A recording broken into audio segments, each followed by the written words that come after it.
बहन जी चापलूस और चमचों के बीच में घिर गई हैं। और सबसे ज़्यादा धोखा जो दिया है इन कोऑर्डिनेटरों ने, पदाधिकारियों ने, प्रभारियों ने, इन्होंने दिया है, किसी और ने नहीं दिया। बहन जी कभी भी बीजेपी की बी टीम नहीं हो सकती।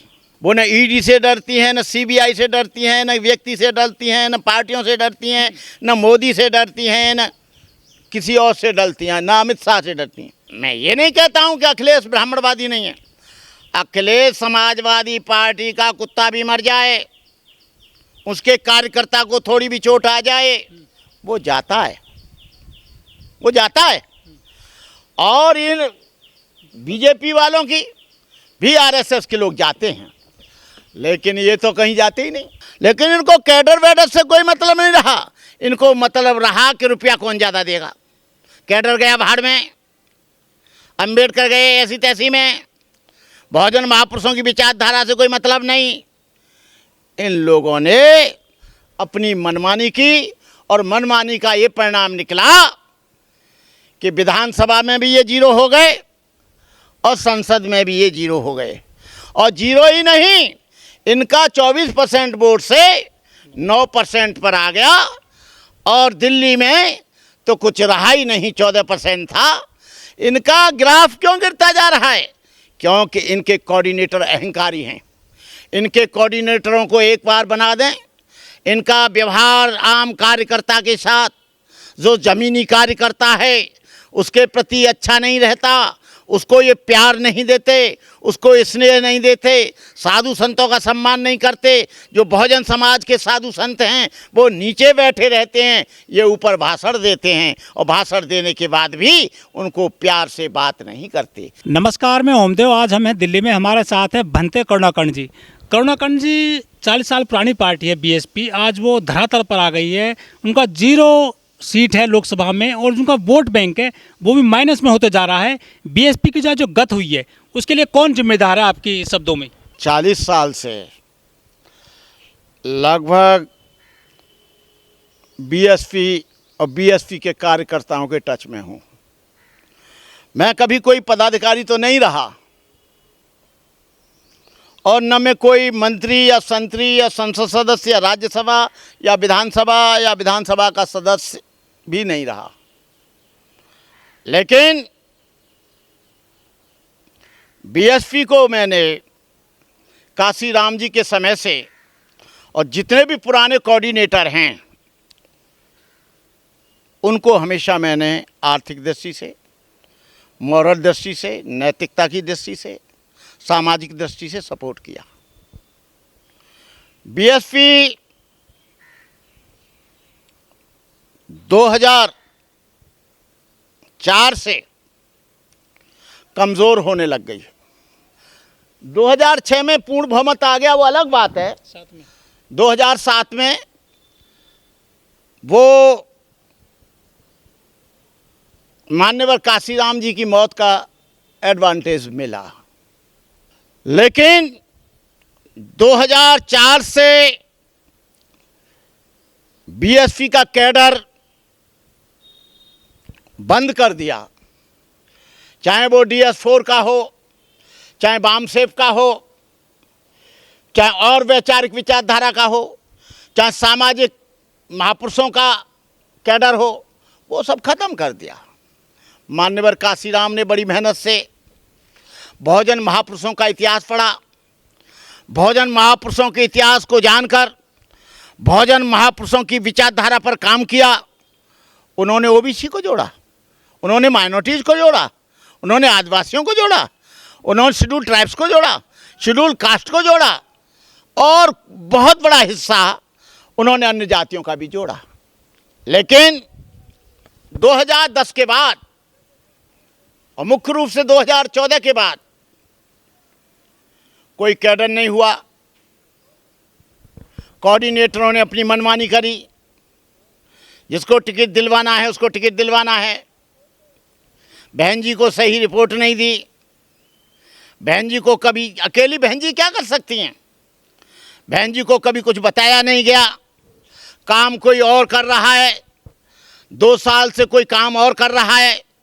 2 दिन बाद जिसने ज़्यादा रुपए दे दिए कोऑर्डिनेटर को, टिकट उसको दे दी गई, और जो काम कर रहा है वो गुस्सा हो गया। फिर उसके अनुयायी और उसके मानने वाले कहीं दूसरी जगह सपोर्ट करने लग गए। बहन जी ने उन्हीं के ऊपर भरोसा किया जो इनके कोऑर्डिनेटर थे। पहली बार 2 सामाजिक कार्यकर्त्रियों को, जिनकी अपनी देश में पहचान है, इंदू चौधरी और डॉक्टर रितु, इंदू चौधरी और डॉक्टर रितु को टिकट दिया। कुछ नए चेहरे भी उतारे, लेकिन इन्होंने कुछ वर्षों से कार्यकर्ता जोड़े कम हैं, निकाले ज़्यादा हैं। और कोई भी पार्टी जब चलती है तो नौजवानों के ऊपर, कार्यकर्ताओं के ऊपर, जिन्होंने अच्छा कैडर लिया उनके ऊपर। लेकिन सर 2012 के बाद से बीएसपी लगातार चुनाव हार रही है। 12 का हारा, 14 का हारा, 17 का हारा, 19 का हारा, 24 का हारा। इसके अलावा छोटे मोटे जो चुनाव हुए थे 4-5 राज्यों में, वो भी हार गई थी। तो बहन जी को पता नहीं था कि हम 2012 से लगातार चुनाव हार रहे हैं, कुछ परिवर्तन करें, ये कैडर कैंप लगाएं या कुछ बदलाव करें पार्टी में? आखिर बहन जी क्यों याद नहीं आए ये सब चीज़ें 12 साल के दौरान? बहन जी चापलूस और चमचों के बीच में घिर गई हैं। बहन जी के जो पैर छूले, बहन जी के सामने जो बोले ना, बहन जी के सामने गुपचुप रहे, बहन जी बहुत थोड़ा बोले और बहन जी के लिए जी हजूरी करे, वो बहन जी के लिए बहुत अच्छा कार्य करता। और जो मिशन का आदमी है, जो स्पष्ट बोलता है, जो झुकता नहीं है, जो बहुजन समाज की बात करता है, बहुजन समाज के कैडर की बात करता है, बहुजन पुरुष के महापुरुषों की बात करता है। और यदि कोऑर्डिनेटर कह दे कि अच्छा नहीं है, वो आदमी अच्छा है, उस बात को मान लेती हैं। इसका कारण ये है। लेकिन इस बार आरोप लगे बहन जी पे कि बीजेपी की बी टीम रही है। 2024 में आरोप लगाए थे ये समाजवादी पार्टी ने, कांग्रेस ने स्पेशली। देखिए बहन जी, कभी भी बीजेपी की बी टीम नहीं हो सकती, ये झूठा आरोप है। बहन जी ने जो कुछ भी किया वो न ईडी से डरती हैं, न सीबीआई से डरती हैं, न व्यक्ति से डरती हैं, न पार्टियों से डरती हैं, न मोदी से डरती हैं, न किसी और से डरती हैं, न अमित शाह से डरती हैं। बहन जी को इन लोगों ने, जो कोऑर्डिनेटर हैं, इनकी कार्यशैली ने बहन जी को बदनाम कर दिया। और इनकी कार्यशैली ने ही आज जो परिणाम है, पूरे देश के कोऑर्डिनेटरों की बात बता रहा हूं मैं, पूरे देश के प्रभारियों की बात बता रहा हूं। ये वहां गए जहां पर इनको अच्छा मकान, अच्छी कोठी, अच्छा एसी, अच्छा जो है खाना पीना मिला। वोट जो 5 स्टार होटल में और कोठियों में नहीं है, वोट तो झोंपड़ियों में है, वोट तो सड़क के किनारे है, वोट तो गांव के खेड़े पाड़े में है। पूरा वोटर तो वहाँ रहता है। उससे ये अलग रहे और उनकी समस्याओं को भी इन्होंने कभी समाधान नहीं किया। यदि उस पर जुल्म हो रहा है, उसकी ज़मीन का इंक्रोचमेंट हो रहा है, उसके साथ एट्रोसिटी हो रही है, डिस्क्रिमिनेशन हो रहा है, उसका बच्चा बीमार है, उसके बच्चे को एडमिशन हो रहा है, इन्होंने छोटी छोटी सामाजिक समस्याओं को भी कभी हल करने का प्रयास नहीं किया। और ये कह दिया हम क्या कर सकते हैं, हम तो तभी करेंगे जब गवर्नमेंट आ जाएगी। मतलब जब तुम्हारी चूल्हे पे वो भोजन बनने लगेगा और भोजन की लकड़ी उसकी होगी, इनकी जलने की, आदिवासियों की और भोजन समाज के लोगों की, और तुम उस पर बैठ के रोटी बनाओगे और तब कहोगे कि खाना खाओ। रोटी भी इनकी, आटा भी इनका, आग भी इनकी, चूल्हा भी इनका, उसकी बात करते हैं। लेकिन आरएसएस के लोग, अन्य पार्टियों के लोग, यदि मैं ये नहीं कहता हूँ कि अखिलेश ब्राह्मणवादी नहीं है, अखिलेश समाजवादी पार्टी का कुत्ता भी मर जाए, उसके कार्यकर्ता को थोड़ी भी चोट आ जाए, वो जाता है, वो जाता है। और इन बीजेपी वालों की भी आरएसएस के लोग जाते हैं, लेकिन ये तो कहीं जाते ही नहीं, इनको कोई लेना ही देना नहीं। ट्वीट करती हैं सिर्फ बहन जी, क्या उससे राजनीति हो जाएगी?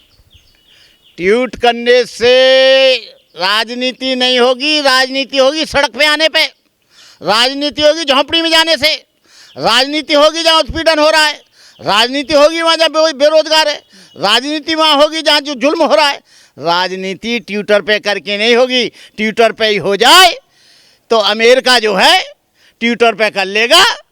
सारे देश के नेता ट्विटर में तो हमसे सबसे ज़्यादा बीजेपी है, लेकिन बीजेपी की 100 सीट कम है गई इस साल। पूरे देश में 2 बड़े महागठबंधन हैं, एनडीए और इंडिया। जो एनडीए गठबंधन है उसमें 42 पार्टियां करीब, और इंडिया में भी करीब 2.5 दर्जन पार्टियां। उन्होंने मिलकर चुनाव लड़े, लेकिन बहन जी ने अकेले चुनाव लड़कर कौन सा तीर मार लिया? इनके पास क्या हालात हैं? कोई चिराग था या कोई जड़ी बूटी थी? अकेले जो है चुनाव जीत जाएंगी, पीएम बन जाएंगी, सीएम बन जाएंगी। अकेले कैसे चुनाव जीत जाती है? आज क्या हालत हो गई है? कहाँ गलती रही है बहन जी की और बसपा की?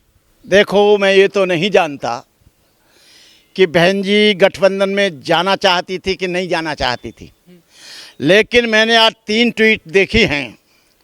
बहन जी का विरोध लालू प्रसाद यादव ने किया है कि यदि ये आएगी तो हम गठबंधन नहीं करेंगे, और राम गोपाल यादव ने कहा है कि मायावती आनी ही नहीं चाहिए, और अखिलेश ने कहा है कि इनकी गारंटी कौन लेगा। तो गठबंधन ने खुद, जो गठबंधन के बड़े धड़े थे, लालू प्रसाद यादव और अखिलेश यादव और अन्य भी कुछ होंगे और नीतीश, इन सब लोगों ने मना कर दिया। तो जातिवाद हुआ है बहन जी से राजनीति में यहाँ पर? जातिवाद तो हुआ ही, लेकिन जातिवाद तो ये है कि यदि जातिवाद है तो बीजेपी ने 2 बार इनको सत्ता में भेजा, वो क्या बात था? वो कौन सा बात कहोगे? लेकिन सर वो तो लोग खुश हैं कि आज एक बहुजनों की पार्टी, दलितों की पार्टी आज जीरो हो गई है। राजनीति में जो अनाथ हो गए हैं दलित वोटर, उन्हें खत्म कर दिया सबने मिलकर के बसपा को उत्तर प्रदेश में।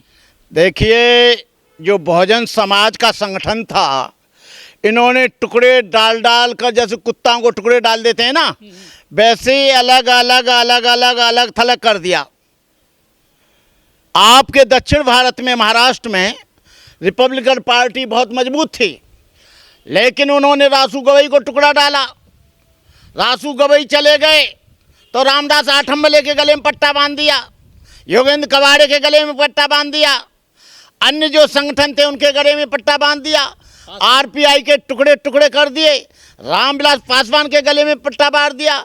ये पट्टा बांधने में और टुकड़ा डालने में बड़े होशियार हैं। और ये जीतन राम मांझी हो चाहे कोई हो, सारे दलितों को इन्होंने टुकड़े टुकड़े टुकड़े टुकड़े करके, उनको, जो बहुसंख्यक थे उनको वोटिंग में अल्पसंख्यक बना दिया।